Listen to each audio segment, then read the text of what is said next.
So இதெல்லாம் பார்த்தீங்கன்னா கையில் பழகலாம், நல்லா விளையாடலாம். இதெல்லாம் எக்ஸோட்டிக் தான். எக்ஸோட்டிக்னா வெளிநாட்டு பறவைங்க. வெளிநாட்டு பறவைங்களை குட்டிலேருந்து ஹேண்ட் ரைஸ் பண்ணி கையில் பழக்கப்படுத்தி கொடுக்குற டேம்டு பேர்ட்ஸு. க்ரீன் ஷீக் கன்யூரில் இவங்க ஸ்மால் கன்யூர்னு சொல்லுவாங்க. ஏன்னா கொஞ்சம் ஸ்மால் சைஸில் இருக்கிறதுனால நல்லா விளையாடுவாங்க, அழகாக பேசுவாங்க, ரொம்ப சமத்தாக தான் இருப்பாங்க. நம்மக்கிட்ட பழகினதுக்கப்புறம் தான் இவங்களுடைய கேரக்டர் என்னென்று அது வரைக்கும் இவங்களுடைய கேரக்டர் நம்ம. ஸோ இவங்களுமே ரொம்ப இன்டெலிஜென்ட்டாக இருப்பாங்க, நல்லா விளையாடுவாங்க, நல்லா ட்ரெயின் பண்ணலாம். இவங்கக்கிட்ட பெருசாக டாக்கிங் எபிலிட்டி இருக்காது, பட் ஆனால் ரொம்ப ஃப்ரெண்ட்லியாக இருப்பாங்க. இவங்க பார்த்தீங்கன்னா எக்லட்டஸ் பேரட். இவங்க வந்து இந்தோனேஷியன் ப்ரீடு இவங்க. ஸோ இவங்க வீட்டில் நல்லா பேசிக்கிட்டே இருக்கணும் அப்படின்ற மாதிரி ஒரு கம்பெனியன் வேணும்னா இந்த பேர்டு போகலாம். ஸோ நல்லா பேசுவாங்க. இவங்க வந்து பார்த்தீங்கன்னா பிளாக் கேப் கைக்கு. ஸோ பிளாக் கலரில் கேப் போட்டிருக்காங்கல்ல, அதனால பிளாக் கேப் கைக்குன்னு சொல்லலாம், பிளாக் ஹெட்டடு கைக்குன்னு சொல்லலாம். வீட்டில் சின்ன சின்ன பசங்க இருக்காங்க, நான் என் பையனுக்காக பேர்டு வாங்குறேன், என் பொண்ணுக்காக பேர்டு வாங்குறேன் அப்படின்ற பேர்டு போகலாம். ஸோ என்ன நல்லா தொடலாம், நல்லா விளையாடும், எவ்வளோ வேணால் எக்ஸ்ட்ராடனரியாக ட்ரெயின் பண்ணலாம். எவ்வளோ ட்ரெயின் பண்ணாலும் சூப்பராக விளையாடும். உங்களுக்கு ரெயின்போ லாரி இருக்குது, ட்வைன்சன் லாரி இருக்குது, ரெட் காலர்டு லாரி இருக்குது, முழுக்கன் ரெட் லாரி இருக்குது. இவங்க பேர் வந்து ராஜா லாரி. இந்தோனேஷியனில் இவங்களுக்கு தான் தமிழ் பேர் இருக்குது. இவங்க வந்து நிறைய பேசுவாங்க, ரொம்பவே டாக்கிங் எபிலிட்டி நிறைய தெரிஞ்சிருக்கும் இவங்களை. இப்போ காங்கோனாலே நிறைய பேசக்கூடிய பேர்டு இவங்க. இவங்ககிட்ட நிறையவே டாக்கிங் எபிலிட்டி இருக்கிறதுனால குழந்தைங்களுக்கும் சரி பெரியவங்களுக்கும் சரி இந்த பேர்டு ரொம்பவே பிடிக்கும். லாரியில் பார்த்தீங்கன்னா இவங்க எல்லாமே வந்து லாரிக்கீட் வெரைட்டி. லாரிக்கீட்னா உங்களுக்கு வந்து ரொம்பவே அழகாக கலர்ஃபுல்லாக ரெயின்போ கலர்ஸில் இருப்பாங்க. ஸோ இவங்கெல்லாம் தனியாகவே ரெயின்போ லாரி துரு துருன்னு விளையாடுறது, ரொம்ப ஜாலியாக இருக்கிறது, ரொம்பவே லேடிஸ் கிட்ட ரொம்பவே அட்டாச்மெண்ட்டாக இருக்கிறது. ரேபிட்டில் இவங்க வந்து பார்த்தீங்கன்னா அங்கோரா, ரொம்ப புசு புசுன்னு நாய்க்குட்டி மாதிரி. இவங்க பார்த்தீங்கன்னா ஃப்ரூட்ஸ் எல்லாமே சாப்பிட்றாங்க, பப்பாயா சாப்பிட்றாங்க. இவங்க மெக்காவ். இவங்க எல்லாருமே அமெரிக்கன் கண்ட்ரி தான், சென்ட்ரல் அமெரிக்கன். இவங்க வந்து ப்ளூ அண்ட் கோல்டு மெக்காவ். இவங்களுடைய ஏஜ் இப்போ வந்து பார்த்தீங்கன்னா 6 மந்த்து. ஸோ இப்போவே அழகாக பேச ட்ரை பண்ணிட்டாங்க, ஹலோ ஹாய். ஸோ பேர்டு ஏதாவது வளர்க்கணும்னு ஆசைப்பட்டீங்கன்னா உங்களுக்கு ஏற்ற மாதிரியான ஒரு பேர்டை சூஸ் பண்ணுங்கள்.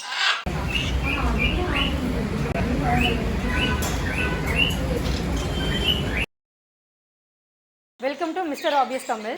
இது நம்ம முஃபாசா பெட்ஸ். முஃபாசா பெட்ஸ் எங்கே இருக்குன்னு பார்த்தீங்கன்னா கோயம்பேடுலேருந்து வடபழனியை கனெக்ட் பண்ணுற 100 feet ரோடில் உங்களுக்கு பெரியார் பாதை சிக்னல் கிட்டேயே, திருநகர் சிக்னல்னு சொல்லுவாங்க, திருநகர் சிக்னல் கிட்டேயே உங்களுக்கு 4வது பில்டிங்கு மேலே ஃபர்ஸ்ட் ஃப்ளோர்லேயே நம்ம முஃபாசா பெட்ஸ் இருக்குது. இங்கே 8.5 இயர்ஸாக பண்ணிகிட்ருக்கோம். பார்த்தீங்கன்னா எக்ஸோட்டிக் பேர்ட்ஸ். இப்போ நிறைய பேர் வந்துட்டு நிறைய பேர்ட்ஸ் வளர்க்கணும், அழகாக கையில் பழகணும், பட் ஆனால் பச்சைக்கிளியெல்லாம் வந்துட்டு கொஞ்சம் இப்போ வளர்க்க முடியாதுன்னு சொல்லியிருக்காங்க, பேன் பண்ணியிருக்காங்க. பச்சைக்கிளி, மலைக்கிளி இதெல்லாமே. ஸோ இதெல்லாம் பார்த்தீங்கன்னா கையில் பழகலாம், நல்லா விளையாடலாம். இதெல்லாம் எக்ஸோட்டிக் தான். எக்ஸோட்டிக்னா வெளிநாட்டு பறவைங்க. வெளிநாட்டு பறவைங்களை குட்டிலேருந்து ஹேண்ட் ரைஸ் பண்ணி கையில் பழக்கப்படுத்தி கொடுக்குற டேம்டு பேர்ட்ஸு. இதெல்லாம் பார்த்தீங்கன்னா கன்யூர், பிகினருக்கான ஒரு பேர்ட். க்ரீன் ஷீக் கன்யூரில் இவங்க ஸ்மால் கன்யூர்னு சொல்லுவாங்க. ஏன்னா கொஞ்சம் ஸ்மால் சைஸில் இருக்கிறதுனால ஸ்மால் கன்யூர்னு சொல்லுவாங்க. ஸோ இவங்க பார்த்தீங்கன்னா கிரிம்சன் பெல்லிடு கன்யூர். ஸோ இவங்கள நிறைய கலர் வேரியேஷன் இருக்கும், நிறைய டைப்ஸ் ஆஃப் பேர்ட் இருக்கும். கன்யூரில் நிறைய டைப்ஸ் ஆஃப் பேர்ட். ஸோ கன்யூர் எல்லாமே ரொம்ப ஈஸி மெயின்டெனன்ஸ் தான். லைஃப் ஸ்பேன்லாம் பார்த்தீங்கன்னா 20 years. நம்ம ஒரு கிளைமேட்டுக்கு நல்லாவே செட் ஆகக்கூடிய ஒரு பேர்டு. ஸோ ஒரு பிகினர் வந்துட்டு எனக்கு ஒரு பேர்டு வளர்க்கணும், ரொம்ப ஈஸி மெயின்டெனன்ஸாக இருக்கணும், நல்லா பழகணும், ஃப்ரெண்ட்லியாக இருக்கணும், என் கூட நல்லா பாண்டிங்காக இருக்கணும் அப்படின்னு எதிர்பார்க்குறவங்களே கன்யூர் வந்து நாங்கள் சஜஸ்ட் பண்ணுவோம். ஸோ கன்யூரில் பார்த்தீங்கன்னா இவங்க தான் கிரிம்சன் பெல்லிடு கன்யூர். இவங்க பார்த்தீங்கன்னா ப்ளூ சினமன், இவங்க பைனாப்பிள், இவங்க எல்லோ சைடட் கன்யூர். ஸோ அவங்களுக்கு பிடிச்ச மாதிரி கலரும் சரி எல்லாமே அழகாக இருக்கும், அவங்க பிடிச்ச மாதிரி பார்த்து எடுத்துக்கலாம். இவங்க பார்த்தீங்கன்னா செனிகல் பேரட். செனிகல் பார்த்தீங்கன்னா ஒரு பிகினருக்கான பேர்டு தான். இப்போ எனக்கு ரொம்ப நாய்ஸி இருக்கக்கூடாது, நாய்ஸி கம்மியாக இருக்கணும், ரொம்ப சைலண்ட்டாக இருக்கணும், சமத்தாக இருக்கணும்னு பார்ப்பாங்க. ஸோ அவங்கெல்லாம் இந்த மாதிரி பேர்டு போகலாம். குட்டி தான் இவங்க, நல்லா விளையாடுவாங்க, அழகாக பேசுவாங்க, ரொம்ப சமத்தாக தான் இருப்பாங்க. நம்மக்கிட்ட பழகினதுக்கப்புறம் தான் இவங்களுடைய கேரக்டர் என்னென்று அது வரைக்கும் இவங்களுடைய கேரக்டர் நம்ம. இவங்களோட லைஃப் ஸ்பேனுமே 20 years தான். ஸோ இவங்களுமே ரொம்ப ஒரு ஈஸி மெயின்டைன் ஆன ஒரு பேர்ட். அப்பார்ட்மெண்ட்டில் இருக்கும், நாய்ஸியாகவே இருக்கக்கூடாது, எங்களுக்கு ரொம்ப சமத்தாக இருக்கணுன்றவங்களுக்கு. நெக்ஸ்ட்டு பார்த்தீங்கன்னா சன் கன்யூர். கன்யூரோட அடுத்த வெரைட்டி. இப்போ ஸ்மால் கன்யூர்லாம் பார்த்தீங்க இல்லையா, இது சன் கன்யூர். அவங்களோட இவங்க சைஸு அதிகமாகவே இருப்பாங்க, கலரேஷனுமே ரொம்ப சூப்பராகவே இருக்கும். இவங்க வந்து அடல்ட் சன்னு, இவங்க வந்து குட்டி. ஸோ இவங்களுமே ரொம்ப இன்டெலிஜென்ட்டாக இருப்பாங்க, நல்லா விளையாடுவாங்க, நல்லா ட்ரெயின் பண்ணலாம். இவங்கக்கிட்ட பெருசாக டாக்கிங் எபிலிட்டி இருக்காது, பட் ஆனால் ரொம்ப ஃப்ரெண்ட்லியாக இருப்பாங்க. ஆனால் இவங்கக்கிட்ட இருக்கிறது கொஞ்சம் நாய்ஸியும் கூட. லைஃப் ஸ்பேன்லாம் 20 years தான். இவங்க குட்டி. இவங்க பார்த்தீங்கன்னா எக்லட்டஸ் பேரட். இவங்க வந்து இந்தோனேஷியன் ப்ரீடு இவங்க. ஸோ இவங்க எக்லட்டஸில் மேல் இவங்க. ஸோ பார்க்கவே ரொம்பவே சைஸியாகவும் அழகாகவும் இருப்பாங்க. டாக்கிங் எபிலிட்டியுமே எக்ஸ்ட்ராடனரியாக இருக்கும், நல்லா அழகாக பேசுவாங்க. வீட்டில் நல்லா பேசிக்கிட்டே இருக்கணும் அப்படின்ற மாதிரி ஒரு கம்பெனியன் வேணும்னா இந்த பேர்டு போகலாம். ஸோ நல்லா பேசுவாங்க. டயட்லாம் பார்த்தீங்கன்னா இவங்க வந்து fruits, vegetables, seeds, millet, pellet எல்லாமே சாப்பிடுவாங்க இவங்க எல்லாமே. ஸ்பெசிஃபிக்காக டயட் மாறுறது லாரி பேர்டுக்கு தான். அது லாரியை நான் எடுக்கும்போது நான் உங்களுக்கு சொல்கிறேன். லாரிக்கு மட்டும் டயட் சேஞ்ச் ஆகும். ஸோ இவங்க எல்லாருமே வந்துட்டு பார்த்தீங்கன்னா ஸ்ப்ரவுட்ஸு இது எல்லாமே இயற்கையாக பேர்ட்ஸ் என்னென்னலாம் சாப்பிடுமோ அது எல்லாமே அழகாக சாப்பிடுவாங்க. எப்படின்னு பார்த்தீங்கன்னா இப்போ சம்மர் டைமில் ரொம்ப ஹீட் அதிகமாக கொடுக்குற ஃபுட்டை வந்து நாங்கள் வேண்டாம். அதே மாதிரி வின்டர் சீசன் ரெயின் சீசனில் ரொம்ப கோல்டு அதிகமாகக்கூடிய ஒரு ஃபுட்டும் வேண்டாம்னு சொல்லுவோம். பார்த்தீங்கன்னா சம்மர்லலாம் கொய்யா பழம் நல்லா போகும், பனானா கூட பேர்டு கொடுக்கலாம். அதே சம்மர் டைம் வின்டர் சீசன்லாம் பார்த்தீங்கன்னா வேண்டாம். ஆமாம், இப்போ கஸ்டமர் வந்துட்டு இப்போ பேர்டு வாங்குறாங்க, இது என்னென்ன சாப்பிடும் எது சாப்பிடும்னு தெரியாது. பட் அவங்களுக்கு நாங்கள் எவ்வளோ தான் எக்ஸ்பீரியன்ஸ் கொடுத்தாலுமே அவங்களால மைண்டில் அந்தளவுக்கு ஸ்டோர் பண்ணி வச்சுக்க முடியாது. ஸோ அந்த பேர்டு பார்த்த ஒரு எக்ஸைட்டிங்லேயே தான் அவங்க இருப்பாங்க. ஸோ அதனால வந்து அவங்களுக்கு நாங்கள் ஒரு பிடிஎஃப் சார்ட் அனுப்பிச்சு வாட்ஸ்அப்பில். அந்த சார்ட்டை பார்த்து அவங்க ஃபுட்டு ஃபுல்லாக ஃபாலோ பண்ணிக்கலாம். அதுக்கேற்ற மாதிரி 3 months ஒன்ஸ் இங்கே வர சொல்லுவோம். ஸோ அவங்களுக்கு எல்லாமே நாங்கள் ரிமைண்ட் பண்ணிகிட்டே இருப்போம். காலையில் என்ன கொடுக்குறீங்க, மதியானம் என்ன கொடுக்குறீங்க, என்ன டயட் கொடுத்தீங்க, ஸோ அவங்களுடைய க்ரோத் எந்த அளவுக்கு இருக்குது, அவங்க டயட்டுக்கு ஏற்ற க்ரோத் இருக்கா, ஸோ டயட் ஏதாவது சேஞ்ச் பண்ணுவோம், இது எல்லாமே நாங்கள் சொல்லுவோம். அதே மாதிரி 3 months ஒன்ஸ் அவங்களுக்கு கூட்டிகிட்டு வர சொல்லி நெயில் ட்ரிம் பண்ணி கொடுக்குறது, ரிப் பண்ணுறது, இவங்களுக்கு ப்ளஸ் 6 months ஒன்ஸ் டிவார்மிங் பண்ணி கொடுக்குறது, இது எல்லாமே நாங்கள் எங்ககிட்ட வாங்குற கஸ்டமர்ஸ்க்கு நாங்கள் எதுக்குமே சார்ஜ் பண்ணுவோம். டிவார்மிங் பார்த்தீங்கன்னா நம்மளுமே தான் ஒரு months ஒன்ஸ் நம்ம லூஸ் மோஷன் ஆகணும், வயிற்றில் இருக்கிற அந்த ஃபங்கஸ் பாக்டீரியாஸ் எல்லாமே வந்துடணும்னு நம்ம மருந்து சாப்பிட்றது இல்லையா. ஸோ அதே மாதிரி தான் இவங்க வந்து பார்த்தீங்கன்னா பிளாக் கேப் கைக்கு. ஸோ பிளாக் கலரில் கேப் போட்டிருக்காங்கல்ல, அதனால் பிளாக் கேப் கைக்குன்னு சொல்லலாம், பிளாக் ஹெட்டட் கைக்குன்னு சொல்லலாம். ஸோ இவங்க கைக்கு என்னென்னு பார்த்தீங்கன்னா ஸ்பெஷல் அப்படின்னு பார்த்தீங்கன்னா சூப்பராக விளையாடுவாங்க, நல்லா ட்ரெயின் பண்ணலாம். வீட்டில் சின்ன சின்ன பசங்க இருக்காங்க, நான் என் பையனுக்காக பேர்டு வாங்குறேன், என் பொண்ணுக்காக பேர்டு வாங்குறேன் அப்படின்ற பேர்டு போகலாம். ஸோ என்ன நல்லா தொடலாம், நல்லா விளையாடும், எவ்வளோ வேணால் எக்ஸ்ட்ரானரியாக ட்ரெயின் பண்ணலாம், எவ்வளோ ட்ரெயின் பண்ணாலும் சூப்பராக விளையாடும். பட் ஆனால் இவங்ககிட்ட டாக்கிங் எபிலிட்டி, இவங்களுக்கு எல்லாருக்குமே சேம் டயட் தான், அதில் எதுவும் டிஃப்ரென்ஸ் இருக்காது. நான் சொன்ன லாரிக்கு மட்டும்தான் டயட் மாறும். இவங்க வந்து பிளாக் லாரி, லாரியெல்லாம் பார்த்தீங்கன்னா இந்தோனேஷியன் ஆஸ்திரேலியன் கண்ட்ரிலேருந்து வருது. இவங்க பார்த்தீங்கன்னா நல்லாவே விளையாடுவாங்க. லாரி கிட்ட இருக்கிற ஸ்பெஷாலிட்டியே பார்த்தீங்கன்னா ரொம்ப நல்லா விளையாடுறது தான். ஸோ ஸ்பெசிஃபிக்காக லேடிஸ் கிட்ட ரொம்பவே அட்டாச்மெண்ட்டு, நல்லா விளையாடுறது, துருதுருன்னு இருக்கிறது, சேட்டை பண்ணுறது, ஸோ இது எல்லாமே ரொம்ப ஜாலியாக இருப்பாங்க இவங்க. நிறைய வெரைட்டி இருக்குது. இப்போ இங்கேயுமே பார்த்தீங்கன்னா உங்களுக்கு இது ராஜா லாரி, உங்களுக்கு ரெயின்போ லாரி இருக்குது, ஸ்வைன்சன் லாரி இருக்குது, ரெட் காலர்டு லாரி இருக்குது, முழுக்கன் ரெட் லாரி இருக்குது. இவங்க பேர் வந்து ராஜா லாரி. இந்தோனேஷியனில் இவங்களுக்கு தான் தமிழ் பேர் ராஜான்னு சொல்லி, இந்த ஒரு பேர்டுக்கு மட்டும்தான். இவங்களுக்கு தான் டயட்டு கொஞ்சம் சேஞ்ச் ஆகும். என்னென்னு பார்த்தீங்கன்னா இவங்க கொஞ்சம் ஸ்வீட்டாக ஃப்ரூட்ஸு, வெஜிடபிள்ஸு, கொஞ்சம் வாட்டரியாக இருக்கிறது. எந்தெந்த ஃப்ரூட்ஸ் ரொம்ப வாட்டர் அதிகமாக இருக்கும் அந்த மாதிரி வெஜிடபிள்லையும் ஃப்ரூட்ஸ்லையும் அதே மாதிரி அந்த மாதிரி வாட்டர் அதிகமாக இருக்கிற ஃபுட்டை தான் இவங்க சாப்பிடுவாங்க. லிக்விட் ஃபுட்டாக கொஞ்சம் எடுத்துக்குவாங்க. புரியல? இல்லை, இவங்களுக்கு அதெல்லாம் இல்லை. எல்லா சீசன்லேயுமே நல்லா இருப்பாங்க, நல்லா சாப்பிடுவாங்க. பேசுகிறான் பாருங்க. இது பார்த்தீங்கன்னா முழுக்கன் ரெட் லாரி. ஸோ இவங்க வந்து ப்ரீடிங் பேர். இவங்க டேம்டு இருந்தது நம்மக்கிட்ட, டேம்டு எல்லாமே சோல். ஸோ இப்போ ஒரே ப்ரீடிங் பேர். கலரேஷன் பார்த்தீங்கன்னா சூப்பராக இருக்கும், நல்லா அழகாக விளையாடுறது, பேசுறது, இது எல்லாமே நல்லாயிருக்கும். அப்பார்ட்மெண்ட்டுக்கெலாம் ஒன்றும் பிரச்சனை கிடையாது. பட் என்னென்னா இவங்களுடைய பூப்பெல்லாம் கொஞ்சம் லிக்விடாக இருக்கும் அப்படின்ற மாதிரி சொல்கிறாங்க. என்னென்னு பார்த்தீங்கன்னா நம்ம ஃபுட்டு தான் மெயின். ஃபுட்டு எந்த அளவுக்கு நம்ம ரொம்ப லிக்விடாக கொடுக்குறோமோ அந்தளவுக்கு இவங்களுடைய பூப்பும் லிக்விடாக தான் இருக்கும். ஸோ நம்ம சாலிடாக கொடுத்தோம்னா அதுக்கேற்ற மாதிரி சாலிடாக இருக்கும். இப்போ ஸ்வீட் கார்னு, பப்பாயா, கொய்யா பழம் இது மாதிரிலாம் சாப்பிட்டாங்கன்னா அவங்களுடைய மோஷன் வந்து சாலிட். ஆஃப்ரிக்கன்லேயே காங்கோ இருக்குது அண்டு டிம்னே பார்த்தீங்கன்னா அந்த ஊர்லேருந்து வர்றது வந்து அந்தளவுக்கு சைஸ் இருக்காது. காங்கோ பார்த்தீங்கன்னா நல்ல சைஸும் இருக்கும், டாக்கிங் எபிலிட்டியும் அதிகமாக. இவங்களுக்கு பார்த்தீங்கன்னா 1.5 year ஆயிடுச்சு, அடல்ட் டேம் தான். ஸோ இவங்க பார்த்தீங்கன்னா ஆல்ரெடி எங்ககிட்ட ஒரு பேர்டு இருக்குது, ஃபீமேல் வச்சுருக்கோம், அவனுக்கு 1.5 வயசு ஆயிடுச்சு அவளுக்கு. ஸோ இவங்களுக்கு பார்த்தீங்கன்னா 1.5 year ஆயிடுச்சு இல்லையா. ஸோ எங்கள் கஸ்டமர் வந்து இதே மாதிரி இன்னொரு சிங்கிள் பேர்டு வச்சுருக்காங்க, ஃபீமேல் இருக்காங்க, அவங்களுக்கு மேல் வேணும், அதே ஈக்குவல் ஏஜில் வேணும் எனக்கு பேர் பண்ணுறதுக்குன்னா அவங்களுக்கு இது ஆப்ஷன்.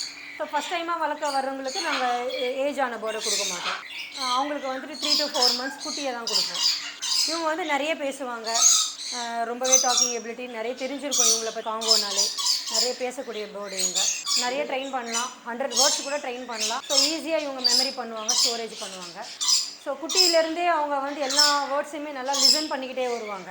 ஸோ அவங்களுடைய டாக்கிங் ஏஜ் வந்ததுமே அவங்க வந்து எல்லாத்தையுமே ப்ரொடியூஸ் பண்ணுவாங்க. ஸோ இவங்ககிட்ட மிமிக்ரியும் சூப்பராகவே இருக்கும், நம்மளோட வாய்ஸில் பேசுறது, சிரிக்கிறது, தனித்திறமை எல்லாமே இவங்ககிட்ட நிறையவே டாக்கிங் எபிலிட்டி இருக்கிறதுனால குழந்தைங்களுக்கும் சரி பெரியவங்களுக்கும் சரி இந்த பேர்ட் ரொம்பவே பிடிக்கும். குட்டியில் எடுக்கிறீங்கன்னா உங்ககிட்ட நல்லாவே பழகும், பட் உங்கள் ஃபேமிலியில் மட்டும் ரொம்பவே அடாப்ட் ஆகும். மற்றவங்க கிட்ட அந்தளவுக்கு ரொம்ப சோஷியலாக போகாது, ரொம்ப சோஷியலாக இருக்க மாட்டாங்க, கொஞ்சம் ஷை டைப்பான பேர்டு தான். ஸோ நம்ம எதிரில் நல்லா சிரிக்கிறது, பாடுறது, விளையாடுறது இது எல்லாமே இருக்கும். அடுத்தவங்க தெரியாதவங்க, முன்ன பின்ன தெரியாதவங்க யாருன்னா வந்தாங்கன்னா அவங்க மாதிரி ரொம்பவே சைலண்ட்டாக இருக்கும். ஸோ அது மாதிரி குட்டிலேருந்து பழகிறீங்கன்னா அந்த ஃபேமிலிக்குள்ளே நல்லாவே ஒரு இது இருக்கும். எல்லாருக்கிட்டையுமே குழந்தை, அம்மா, அப்பா எல்லாருக்கிட்டையுமே கொஞ்சம் அட்டாச்மெண்ட்டாக இருக்கும். கொஞ்சம் வளர்ந்ததுக்கப்புறம் எடுத்தால் 1 man ஃப்ரெண்ட்லி தான், யாராவது ஒருத்தர்கிட்ட மட்டுமே நல்லா பாண்ட் ஆகும், எல்லாருக்கிட்டையும் அவ்வளோ ஈஸியாக போகாது. லாரியில் பார்த்தீங்கன்னா இவங்க எல்லாமே வந்து லாரிக்கீட் வெரைட்டி. லாரிக்கீட்னா உங்களுக்கு வந்து ரொம்பவே அழகாக கலர்ஃபுல்லாக ரெயின்போ கலர்ஸில் இருப்பாங்க. ஸோ இவங்கெல்லாம் தனியாகவே ரெயின்போ லாரி இருக்குது. இவங்கெல்லாம் பார்த்தீங்கன்னா ரெட் காலர்டு. உள்ளே இருக்கான் பாருங்கள் அடல்ட் ஒருத்தன். அவன் வந்து பார்த்தீங்கன்னா ஸ்வைன்சன் லாரி. அந்த கழுத்துக்கிட்ட மட்டும் அந்த க்ரீன் கலரில் ஒரு பேட்டர்ன் இருக்குது பாரு, அவங்கெல்லாம் வந்து ஸ்வைன்சன். அதே பேட்டர்ன் இவங்களுக்கு ரெட் கலரில் வரும். ஸோ இவங்க வந்து ரெட் காலர்டு. அந்த லாரிக்கு உண்டான கேரக்டர் எல்லாமே இவங்ககிட்ட அப்படியே சேம் தான். துரு துருன்னு விளையாடுறது, ரொம்ப ஜாலியாக இருக்கிறது, ரொம்பவே லேடிஸ் கிட்ட ரொம்பவே அட்டாச்மெண்ட்டாக இருக்கிறது, ரொம்ப நாய்ஸியும் கிடையாது, எல்லாருக்கிட்டையுமே நல்லாவே பழகுவாங்க. ரொம்ப ஒரு சோஷியலான ஒரு பேர்டு. ஸோ ஒரு செகண்ட் கூட சும்மா இருக்காது. டாகுக்கு ஈக்குவலாக விளையாடுவாங்க. பிகினருக்கான பேர்டு தான். ஸோ ரேபிட் எல்லாமே காதை பிடிச்சி தூக்கணும்னு அங்கே அது டோட்டலாகவே தப்பு தான். காதை பிடிச்சி தூக்குனா அவங்களுக்கு ரொம்பவே வலிக்கும். காதில் பார்த்தீங்கன்னா நிறைய நரம்புகள் போகும். ஸோ காதே அவங்களுக்கு தொங்கி போயிடும். ஸோ இந்த மாதிரி அழகாக நாய்க்குட்டி பூனைக்குட்டி தூக்குற மாதிரி அழகாக தூக்கலாம். ரேபிட்டில் இவங்க வந்து பார்த்திங்கன்னா அங்கோரா, ரொம்ப புசு புசுன்னு நாய்க்குட்டி மாதிரி. இவங்க பார்த்தீங்கன்னா ஃப்ரூட்ஸ் எல்லாமே சாப்பிட்றாங்க. பப்பாயா சாப்பிட்றாங்க, கோஸ் லீஃப் எல்லாம் சாப்பிட்றாங்க, புல் ஸ்பெசிஃபிக்காக புல் நல்லா சாப்பிட்றாங்க. ஸோ இவங்களுக்கு உண்டான ஃபுட்டுமே இருக்குது. டாகுக்கெலாம் ஃபுட்டு வர மாதிரி ரேபிட்டுக்கும் பெல்லட்ஸ். இப்போ நீங்கள் எந்த பேர்டு வாங்கினாலும் சரி, இல்லை இந்த மாதிரி எந்த பெட்டு வாங்கினாலும் சரி, அவங்களுக்கான ஃபுட்டு எல்லாமே அங்கே கிடைக்கும். இதோட மெயின்டெனன்ஸ்லாம் ஈஸி தான். ஆனால் இவங்களுக்கு டெய்லி நம்ம அழகாக அந்த தலை வாரி விடணும். இல்லாட்டி டெய்லி தலை வாரலைன்னா ஒரு மாதிரி முடி ஒன்றோட ஒன்று ஒட்டிக்கிட்டு சடை விழுந்த மாதிரி லைட்டாக இருக்கும். அதனால் டெய்லியுமே நம்ம இவங்களுக்கு தலை வாரி விட்டுடணும், அவ்வளோதான். ஸோ ஃபெதர்ஸ் எல்லாமே ரொம்ப புசு புசுன்னு நல்லா சாஃப்டாக இருக்கும். நம்ம கை உள்ளே போகிற அளவுக்கு இருக்கும். டேம்டாக இல்லைனா நம்ம இப்படி தூக்கி வச்சு விளையாடவே முடியாது. ஸோ டேம்டாக இருக்கிறதுனால தான். இவங்களுடைய ப்ரீடிங்லாம் பார்த்தீங்கன்னா ஈஸியாக 1 இயர், அடல்ட் ஆகிற வரைக்கும் தான் 1 இயர் டைம் எடுக்கும். 1 இயருக்கு அப்புறம் பார்த்தீங்கன்னா வருஷத்துக்கு 2 தடவை 3 தடவை ப்ரீடு ஈஸியாகவே ஆகிடும். ஒவ்வொரு டைமுமே உங்களுக்கு 3 குட்டி 4 குட்டி. கிளைடருமே அப்படி தான். கிளைடருமே அழகாக வருஷத்துக்கு 4 குட்டி, வருஷத்துக்கு 2 முறை 3 முறை ப்ரீட் ஆகும். 4 குட்டி 5 குட்டி வரும். இவங்க மெக்காவ். இவங்க எல்லாருமே அமெரிக்கன் கண்ட்ரி தான், சென்ட்ரல் அமெரிக்கன். இவங்க வந்து ப்ளூ அண்ட் கோல்டு மெக்காவ். இவங்களுடைய ஏஜ் இப்போ வந்து பார்த்தீங்கன்னா 6 மந்த்து. ஸோ இப்போவே அழகாக பேச ட்ரை பண்ணிட்டாங்க. ஹலோ, ஹாய் அப்படின்னு சொல்கிறாங்க. ஸோ 1 இயர் ஆனதுமே இன்னும் நல்லாவே பேசுவாங்க. நம்ம எதிர்பார்க்குற அளவுக்கு பேசுவாங்க. Hello hello. இவங்களுடைய மெயின்டெனன்ஸுமே சின்ன பேர்டுக்கு மெயின்டைன் பண்ணுற மாதிரி தான். என்னென்னா இவங்க கொஞ்சம் நட்ஸ் எல்லாமே விரும்பி எடுத்துக்குவாங்க. இவங்க அதே மாதிரி தான் ஃப்ரூட்ஸு, வெஜிடபிள், நட்ஸ் எல்லாம் ஸோ எல்லாமே சாப்பிடுவாங்க. இவங்களுக்கு கொஞ்சம் நம்ம ஆல்மண்டு, அக்ரூட் இதெல்லாம் சேர்த்தும் கொடுக்கலாம். ஸோ சின்ன பேர்டுக்கு அந்த மாதிரி நம்ம கொடுக்க முடியாது, இவங்களுக்கு கொடுக்கலாம். இப்போ லைஃப் ஸ்பேன்லாம் பார்த்தீங்கன்னா 60 இயர்ஸு. ஸோ ரொம்பவே நாலேஜபிளாக இருப்பாங்க, நல்லா விளையாடுவாங்க, நம்ம கூட நல்லாவே பழகுவாங்க. பேசுகிறது எல்லாமே வந்து சீக்கிரமாகவே பேச ஆரம்பிச்சிருவாங்க. இவங்க காக்கட்டூஸ்லாம் பார்த்தீங்கன்னா உங்களுக்கு 5 to 6 மந்த்லேயே உங்களுக்கு பேசுகிற டைம் வந்துடும். என்னென்னா பிகினிங்கில் உங்களுக்கு பேசும்போது அந்தளவுக்கு கிளியரன்ஸ் இருக்காது. நமக்கு புரியும், நம்ம தான் வளர்க்குறோம் அப்படின்னா நமக்கு புரியும் என்ன பேசுகிறாங்க அப்படின்னு. ஸோ மற்றவங்களுக்கு புரியாது. அப்படியே 6 months 7 months ஆக ஆக அவங்களுடைய வேர்ட்ஸ் எல்லாமே கிளியரன்ஸாக வரும். எல்லாருக்குமே டிஎன்ஏவோட தான் கொடுக்குறோம். ஹாய் வியூவர்ஸ், இவ்வளோ நேரம் நீங்கள் வீடியோ பார்த்ததுக்கு ரொம்ப ரொம்ப தேங்க்ஸ். ஸோ முஃபாசா பெட்ஸுக்கு வாங்க. பேர்டு ஏதாவது பார்க்கணுன்னா பாருங்கள், பர்ச்சேஸ் பண்ணுங்கள். பேர்டுக்கு தேவையான அத்தனை ஆக்சசரிஸுமே இங்கே இருக்குது. ஃபுட்டுலேருந்து அவங்களுக்கு விளையாடுற டாய்லேருந்து எல்லாமே இருக்குது. நீங்கள் வாங்க, நேரம் கிடைக்கும் போது வாங்க, வந்து நிறைய பேர்ட்ஸை பாருங்கள், பார்த்துட்டு அதோட டீட்டெயில் என்னன்னு தெரிஞ்சுக்கோங்க. ஸோ பேர்டு ஏதாவது வளர்க்கணும்னு ஆசைப்பட்டீங்கன்னா உங்களுக்கு ஏற்ற மாதிரியான ஒரு பேர்டை சூஸ் பண்ணுங்கள். பெட் ஷாப்போட டீட்டெயில்ஸ் எல்லாமே உங்களுக்கு கீழே டிஸ்கிரிப்ஷனில் இருக்குது. ஸோ நம்பர் நோட் பண்ணிக்கோங்க, 8056971701. எனி டவுட் கால் பண்ணுங்கள். அப்படியே இந்த வீடியோ பார்த்துட்டு அப்படியே போயிடாமல் இந்த சேனலை சப்ஸ்கிரைப் பண்ணுங்கள். முடிஞ்ச ஒரு லைக் போடுங்க.